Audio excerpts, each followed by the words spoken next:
எல்லாருக்கும் வணக்கம். இன்றைக்கி நம்ம வீடியோவில் என்ன பார்க்க போகிறோம்னா, அதாவது எங்கள் பானு வந்து ரொம்ப நாளாக சொல்லிக்கிட்டே இருக்கிறா, அம்மா இஞ்சி புளி ஊறுகாய் செஞ்சுதான்னு. இது வந்து கேரளா ஸ்பெஷலு. நான் முதல்லலாம் செய்வேன், ஆனால் இப்போ ரொம்ப நாளாக செய்கிறதில்ல. ரொம்ப நாளாக கேட்டுகிட்டே இருக்கிறேன் இஞ்சி புளி செஞ்சு கொடுமான்னு. இன்றைக்கி அவளுக்காக இன்றைக்கி வந்து இஞ்சி புளி ஊறுகாய் தான் செய்ய போகிறேன். வாங்க இப்போ அது எப்படி செய்கிறது அப்படிங்கிறத பார்க்கலாம். அதுக்கு முன்னாடி நம்ம சேனலை இதுவரையில் சப்ஸ்கிரைப் பண்ண மாதிரி தான் சப்ஸ்கிரைப் பண்ணி வச்சுக்கோங்க. இந்த பக்கத்தில் இருக்கிற ஆளுங்கிற பெல் பட்டன் அமைத்து வைங்க. இப்போ வந்து கிவ்அவே வீடியோ ஓடிக்கிட்டு இருக்குது, அதையும் பாருங்கள். பார்த்துட்டு எல்லாருமே கிவ்அவேல கலந்துக்கோங்க. இப்போ இஞ்சி புளி ஊறுகாய்க்கு சாதா இஞ்சி 70 கிராம் எடுத்துருக்கிறேன். மாங்காய் இஞ்சி 120 கிராம் எடுத்துருக்கிறேன். மொத்தம் 200 கிராம் நான் எடுத்துருக்கிறேன்.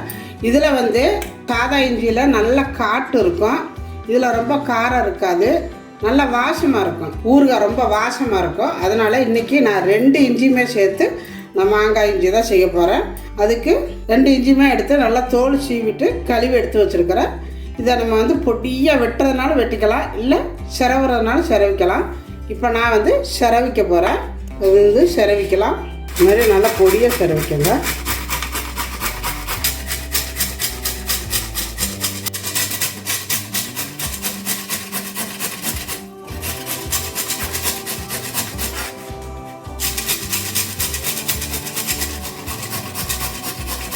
இப்போ நம்ம எல்லாமே சிரவி எடுத்தாச்சு.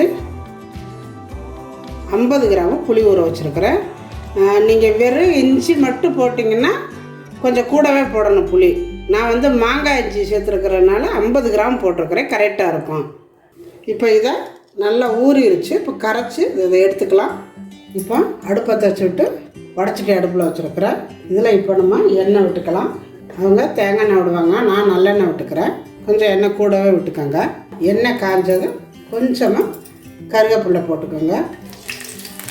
கருவேப்பிலை போட்டோம்னா நம்ம சிரவி வச்சுருக்கிற இஞ்சி போட்டுக்கலாம். போட்டுட்டு இந்த எண்ணெயிலேயே இந்த இஞ்சி நல்லா வேகணும். இப்போ வந்து ஸ்பீடாக வச்சுக்கோங்க, போக போக கொஞ்சம் குறைச்சே வச்சுக்கணும், இல்லாட்டி சீக்கிரம் வந்து கருகிரும். இது வந்து நல்ல பொன்னராக வர்றது வறுக்கணும். இப்போ பாருங்கள், நல்லா மொறுன்னு வந்தாச்சு. இப்போ இந்த டேஸ்ட்டில் இஞ்சியை மட்டும் அரைச்சி அள்ளிக்கலாம். பிளேட்டில் போட்டுக்கோங்க. ஏன்னா இது வந்து நல்லா வேக விடாமல் போட்டோம்னா அது சாப்பிடும் பொழுது கசப்படிக்கும். ரெண்டாவது வந்து பச்சை வாசம் அடிச்சுக்கிட்டு நல்லா இருக்காது ஊறுகாய். அதனால் நல்லா இந்த மாதிரி மொறுப்பாக வேக வச்சு எடுத்துடணும். இப்போ அந்த இஞ்சி எடுத்துட்டு அதிலே இருக்குது பாருங்கள் எண்ணெய், நம்ம ஊற்றின எண்ணெய் அப்படியே இருக்குது. வெந்த உடனே அந்த எண்ணெயெல்லாம் கக்கிரும். இதில் கடுகு, காஞ்ச மிளகா, ஒரு 3 பச்சை மிளகா கட் பண்ணி வச்சுருக்கிறேன், அதுவும் சேர்த்துக்கலாம். கொஞ்சமாக கருவேப்பிலை. எண்ணெய் ரொம்ப காஞ்சிடக்கூடாது. இதில் நம்ம கரைச்சி வச்சுருக்கிற இந்த புளியை கொஞ்சமாக சேர்த்துக்கோங்க. இந்த மாதிரி கொஞ்சமாக சேர்த்துட்டு,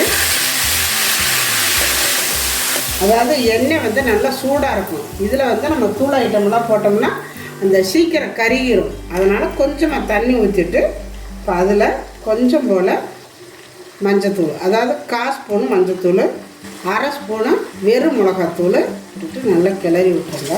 அது மாதிரி 1/4 ஸ்பூனு வெந்தய பொடி சேர்த்துக்கோங்க. பெருங்காயம் அதுவும் கொஞ்சம் சேர்த்துக்கோங்க. நல்லா கிளறி விட்டுக்கோங்க.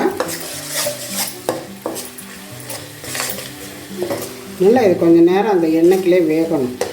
நிறைய தண்ணி டக்குன்னு நம்ம வந்து புளி தண்ணி எல்லாத்தையும் ஊற்றிட்டோம்னா அது குழம்பு மாதிரி ஆயிரும். அதனால் கொஞ்சமாக தண்ணியை ஊற்றி அந்த புளி தண்ணியை அந்த எண்ணெய்க்குள்ளே தான் வதக்கணும். ஆனால் எண்ணெய்க்குள்ள நம்ம போட்டு நம்ம கிண்டுறதுக்குள்ளே கருக விட்டுருவோம், அந்த மிளகாத்தூள் கருகிடும். அதுக்காக தான் நம்ம கரைச்சி வச்சுருக்கிற எல்லா புளி தண்ணியுமே சேர்த்துக்கலாம்.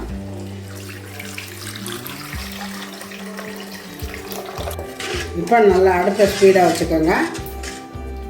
தேவையான அளவு உப்பு போட்டுக்கோங்க. இது நல்லா கொதிக்கட்டும். பார்த்திங்கன்னா நல்லா கொதிக்குது பாருங்கள், நல்லா கொதிக்குது. இந்த வறுத்து வச்சா இஞ்சியை லைட்டாக அப்படி, அதாவது இப்படி உடச்சி விட்டுக்கோங்க இந்த மாதிரி. ஏன்னா நம்ம சிரை போட்டாலுமே நரன்னு இருக்கும். இப்படி உடச்சிட்டிங்கன்னா நல்லாயிருக்கும். பாருங்கள்.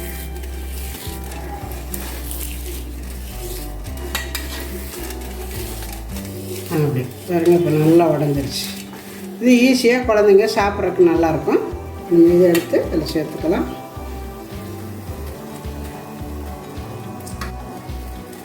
இப்போ நல்லா கொதிக்குது பாருங்கள். இதெல்லாம் போட்டோன்னா கொஞ்சம் குழப்பாக வருது. இனிமேல் அடுப்பை குறைச்சி வச்சுக்கணும். இப்போ இது வரல ஸ்பீடாக இருந்துச்சு, இப்போ குறைச்சி வச்சுக்கலாம். இந்த மாதிரி குறைச்சி வச்சு வேக விடணும். இப்போ இதில் கொஞ்சம் போல் வெல்லம் விட்டுக்கணும். அதாவது வெல்லம் வந்து சர்க்கரை பாவாட்டை நான் காய்ச்சி வச்சுருக்கிறேன். நீங்கள் வெல்லத்தை திருவி கூட போட்டுக்கலாம், இல்லை அப்படியே முழுசாக போட்டாலும் கரைஞ்சிரும், ஒன்றும் பிரச்சனை இல்லை. அதாவது கல் மண் இருக்கும் அப்படிங்கிறக்காண்டி நான் சர்க்கரையை பாவை காய்ச்சி வச்சுருக்கிறேன். இப்போ இதில் ஒரு 2 ஸ்பூன் விட்டுக்கலாம். ரொம்ப இனிப்பு வேண்டாம், அவ்வளோதான். அது நல்லா கெட்டியாக வரணும், அண்ணன் பற்றி வேகணும். இப்போ இது நல்லா கொதிக்கட்டும். இப்போ பாருங்கள், நல்லா வெந்துருச்சு. இந்த தண்ணியெல்லாம் வற்றி எண்ணெய் பூரா வெளியில் வந்துருச்சு. நல்லா கெட்டியாக வந்துருச்சு பாருங்கள். இந்த மாதிரி நல்லா கெட்டியாக வரணும். பார்த்திங்கன்னா இஞ்சி புளி ரெடி ஆகிருச்சு பாருங்கள், எவ்வளோ கெட்டியாக வந்திருக்கணும்.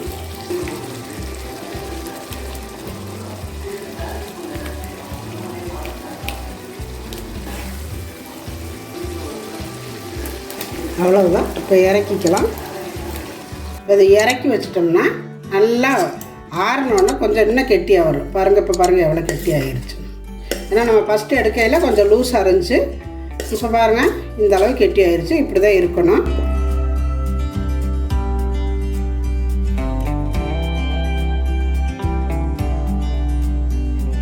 இஞ்சி புளி ஊறுகாய் ரொம்ப அருமையாக இருக்கும். பார்க்கையிலே அப்படியே நாவில் எச்சு ஊறுது. எனக்கு செய்யவே எடுத்து சாப்பிட்டாங்க சாப்பாட்டுக்கு. ரொம்ப நல்லா இருக்குது அப்படின்னு சொல்லிட்டு இருக்காங்க பிள்ளைங்கெல்லாம். இப்போ பாருங்கள், நம்மளுடைய இஞ்சி புளி ஊறுகாய் ரொம்ப அருமையாக வந்திருக்குது, நல்லா வந்திருக்குது. இது வந்து செய்யவே எல்லாம் சாப்பிட்டாங்க. ரொம்ப நல்லா இருக்குமா, வித்தியாசமாக இருக்குமா. எப்போ பார்த்தாலும் சப்ஸ்கிரைபர்ஸ் கமெண்ட்டில் கேட்குறதே செஞ்சு ரொம்ப நாள் கழிச்சு இன்றைக்கி தான் நான் கேட்குற இஞ்சி புளி அம்மா செஞ்சு கொடுத்துருக்காங்க. எங்கள் பிள்ளைங்க இன்றைக்கி தான் ரொம்ப சந்தோஷமாக இருக்குது. நான் கேட்டு எதுவுமே செஞ்சு தர மாட்டேங்கிற அப்படின்னு சொல்லிட்டே இருப்பாள். இன்றைக்கி அவளுக்காகவே இஞ்சி புளி ஊறுகாய் செஞ்சுருக்கிறேன். சூப்பராக இருந்துச்சு. தயிர் சாப்பாடு இப்போ என்ன குழம்பு இருந்ததோ எல்லாத்துக்குமே சேர்த்து நான் எடுத்து சாப்பிட்டுட்டேன் அம்மா செய்யவே. இது வந்து சாப்பாட்டில் போட்டு பேச சாப்பிட்டேன். ரொம்ப நல்லா இருக்குது, அவ்வளோ அருமையாக இருக்குது. இது வந்து நம்ம இப்படியே வச்சுட்டு 10 நாள் இருந்து வச்சுருக்கலாம், கெடாது. வெளியிலே வச்சுக்கலாம். நம்ம சாப்பாட்டில் போட்டு சாப்பிட்லாம், தோசை இட்லி எல்லாத்துக்குமே தொட்டுக்கலாம். இன்னும் வந்து தயிர் சாதம் ரசம் சாதம் இதுக்கெல்லாம் தொட்டு சாப்பிடலாம். ரொம்ப நல்லா இருக்கும். ரெண்டாவது குழந்தைங்கள்லாம் இந்த மாதிரி இஞ்சி வந்து நம்ம டீயில் போட்டு தான் கொடுப்போம், அது கூட குடிக்க மாட்டேங்கிறாங்க. இந்த மாதிரியெல்லாம் செஞ்சு நம்ம சட்னி மாதிரி கொடுக்கும் பொழுது குழந்தைங்கள்லாம் ரொம்ப விரும்பி சாப்பிடுவாங்க. ரொம்ப நல்லதும் கூட உடம்புக்கு. இதே மாதிரி நீங்களே செஞ்சு பாருங்கள். செஞ்சு பார்த்துட்டு எப்படி வந்துச்சு அப்படிங்கிறத எனக்கு கமெண்டில் சொல்லுங்கள். இந்த வீடியோ பிடிச்சிருந்தா லைக் பண்ணுங்கள், ஷேர் பண்ணுங்கள். செட்டிநாடு சமையலுக்கு சப்ஸ்கிரைப் பண்ணுங்கள். நன்றி. வாழ்க வளமுடன்.